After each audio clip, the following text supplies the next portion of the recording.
喂，咪係邊個嚟嘅？倒數第一咪，係咪我啊？係你啊？點樣啊？我就係想，即係覺得呢個女人咧，佢可能精神真係有啲問題嘅。你先精神有啲問題啊？因為點講咧？自己有家庭有小朋友，你點解去做呢啲嘢咧？咁我啱先咪講啦，我哋之間都冇咩激情啦，咁我哋想揾啲新鮮嘅嘢，咁異性朋友相處下係咪好正常啊？咁你成日食一味餸係咪啊？咁但係而家啊，你講。你依家係想上嚟晒命啊定係咩咋？我都未講晒，你等我講晒，你知我晒命你其實你唔需要講晒㗎，你依家講出嚟都係影衰作為女人，作為我哋係人哋老婆，人哋嘅媽咪，你喺度影衰你老公，影衰你個女，影衰你個小朋友，應該生你嘅同埋你生嘅。唔係啊，我覺得你哋應該聽我講晒先啊，真係。咁你啊又咩身份啫？真係有好似小賢姐姐啱先咁樣妒忌我啊，係咪啊？第一，我咩身份咧？點知小賢姐姐妒忌你啊？我都妒忌你添。語言識別唔到嘅有時，唔知做乜鬼，好差啊！我直播間個號好敏感啊，幫我上個粉絲燈牌啊！如果唔係嘅話，啲人跌晒落去，嘥晒佢哋啲錢。喂，我仲喺度冇？我仲喺度冇？你喺真係。你同你講。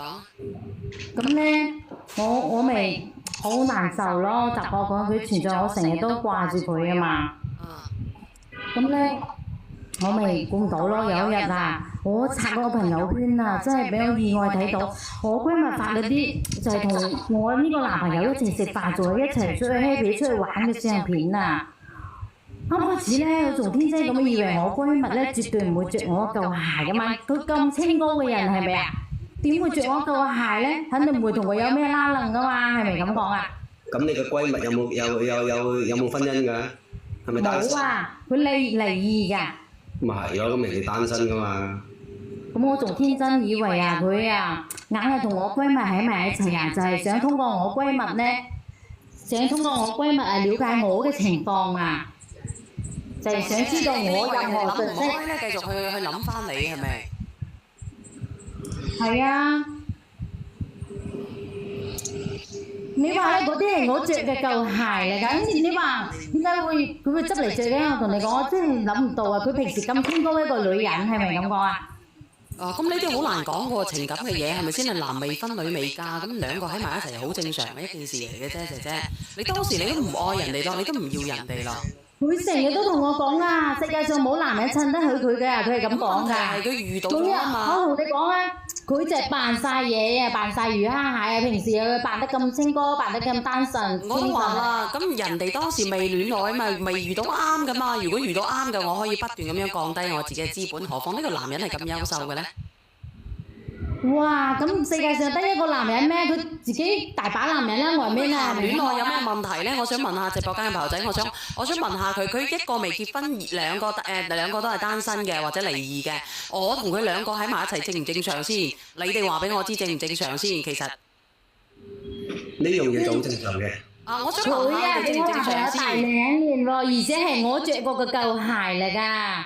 即係你着過嘅舊鞋，其他人都唔可以着。佢扮晒清高嘛，佢話所有男人都清高唔起啊嘛。咁人哋未嫁噶嘛。下邊呢個倒數第一咪嘅係邊個嚟嘅？你後邊係乜嘢啊？係你後咪咧，我就係前幾日啦，我就發現我個大姨媽冇嚟啊。咁你知㗎啦，冇嚟肯定係中咗招啦。後尾我咪去檢查咯，原來真係我有咗男朋友嘅骨肉啊。咁我咪想揾個機會同佢講咯。我想同佢講，俾多次機會佢啊。你仲要俾機會？憑咩啊？要人俾機會你咧？然後咧？我想俾次機會佢啊，唔係話後尾我咪去到佢屋企嗰度啦。我真係諗唔到啊！嗰條備用鎖匙啊，原來我哋好啊！你知唔知道？其實你阿爺又嚟啦！人哋知道你有老公有小朋友都要同你一齊啊！聽佢講埋先，聽佢講埋先。有聽我講埋先好冇啊？我有一個問題啊，姐姐。你上邊呢個姐姐你聽，有人問你，有個聽眾。呢名姐姐啊，正話你話小月姐姐妒忌你，咁而家你係咪妒忌翻嗰個閨蜜啊？嚇？你聽我講晒先啦，好唔好？我問你係咪先？你使乜理得人哋咁多啫？你都同佢分咗手咯。咁咁佢你個閨蜜同你我使咩妒忌佢啊？我男朋友中意嘅係我啊嘛，係佢勾佢先啊！我你尾啊！你蝦佢，佢又話佢選擇要妒忌你，你而家唔係妒忌緊你個閨蜜咩？我同你講，一聽就知你啦！你個前男朋友同你個閨蜜去食嘢，俾你睇到，你咁妒忌做咩啫？你啲咪叫妒忌咩？關你叉事啊！分手啦！是啊，我未求助你，你憑咩喺度指指點點話你話小姐姐啊？你話小姐姐妒忌你乜嘢？佢而家係做黑扮晒清高啊，即係個心機女嚟㗎，我同你講，佢啊發鬼校啊，你係心機好咯。你嬲我男朋友啊，我同你講。籌字先，等你講齊先啦。啊，等我講定。後尾咧，我真係諗唔到啊！嗰條鎖匙啊，仲放喺原來我哋放鎖匙嗰個地方啊！我知道咧，佢仲係好愛我㗎。但係咧，當我啊開門入去嗰時啊，我就見到嗰個閨蜜嗰個死賤人啊，搞我男朋友啊！同你講，你話佢係咪好無恥啊？人哋都話啦，防火防盜防閨蜜喎，即係我當時啊冇聽人哋咁講啊！你話我係咪好蠢啊，小燕姐姐？你叫我點話你啊？應該點做啊？我真係好後悔。我依家咧就想離婚，同我男朋友一齊。你可唔可以幫我出下計啊？拋我個閨蜜扯啊！小燕姐姐，你教佢啊！我想問下你先哋。嘅喎，你之前係食厭咗你老公，依家你條仔又食厭咗你，佢又食翻你閨蜜，咪好正常？我真係覺得呢個姐姐一咧，報還一報咯，只能夠咁講。耶！你哋唔好咁樣啦，突然間嗰個綠茶。耶！如果人哋綠茶啫嚇，你點解你聲真係姣到？係啊，我姣都唔夠你姣。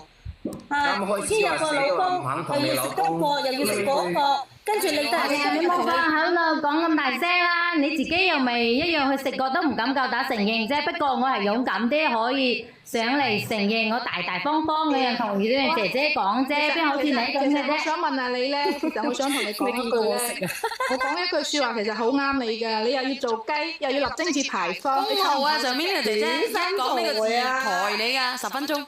小心十仔啊你！10分鐘呢個姐姐。又要做咩嘢？又要去立唔得啦，貞節牌改過都唔得㗎！直播間朋友仔要注意啊！講咗呢句話咧，佢就會封咗你落去㗎啦。嗱，我數10聲。你十仔啊，好快啊，好快十仔啊！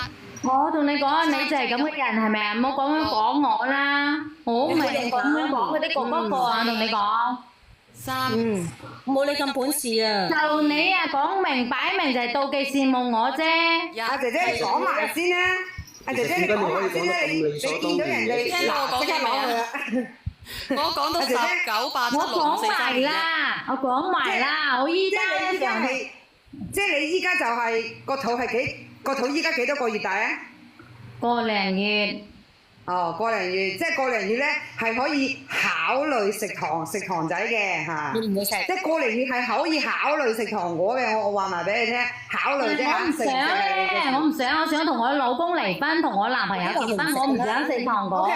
嗱，你依家上嚟嘅需求，意思係要我打咗佢啊？你有冇咁惡毒？你心腸啊？我想問，你依家你嘅需求就係你要放棄你個家庭。放棄你嘅仔女，放棄埋你嘅財產，即係等於係叫做，即係俗語有云，有一句叫我要拋夫棄子，然之後要同我嘅奸夫長相廝守，係咪咁啊？語言識別唔到啊！幫我上個粉絲燈牌同埋。係咪咁啊？嗱，我表達係咪冇錯啊？等等先，聽一首歌先，等幾分鐘。彈咗出。我呢啲係追求自己嘅幸福，唔係你講嘅咁樣。我依家啊願意同我。咁你喺婚姻關係以內有咗人哋嘅小西瓜，咁嗰個就係乜乜奸乜乜夫嚟㗎咯喎，係咪先？咁咪就係你係咪要拋夫棄子啊？咁你同佢一齊嘅話，咁你肯定你自己有個肚㗎嘛？你又要同你老公平分家產啦，又唔要你老公啦。咁我想問下個細路仔你要唔要啊？我同你講，我同我老公之間真係冇咩感情。你唔好理嗱，你老公就同你離硬㗎啦，因為你同佢冇感情。咁我想問你同你老公離硬咪離硬啦，我又中意我男朋友，我覺得我男朋友好啊。我想問你個細路仔究竟係你要啊，定係你老公要咧？冇人師兄，你等陣，小英姐姐啊，叫阿拎明連佢老公上嚟咯，叫同佢老公講。喂，你老婆咁樣叫佢離咗佢咯，你咁樣都得嘅，你都真係離晒譜啊！你講到咁鬼口響，你咪自己同你老公離咗佢咯。我依家講緊係嗰個姣婆勾我嘅男朋友，我同佢講同我老公一啲關係都冇啊，就怪嗰個姣婆。我咧就想同我男朋友復下。阿姐姐，我想問你，你話你個閨蜜同你個前男友一齊，因為你哋係已經分咗手㗎啦，係唔可以講話係你嘅男朋友，只可以講話係你嘅前男友。因為你自己拉黑晒人哋所有聯繫方式，係你自己主動拉嘅，所以你唔好口口聲聲講男朋友，應該講前男友。先警，佢就係講㗎，拉黑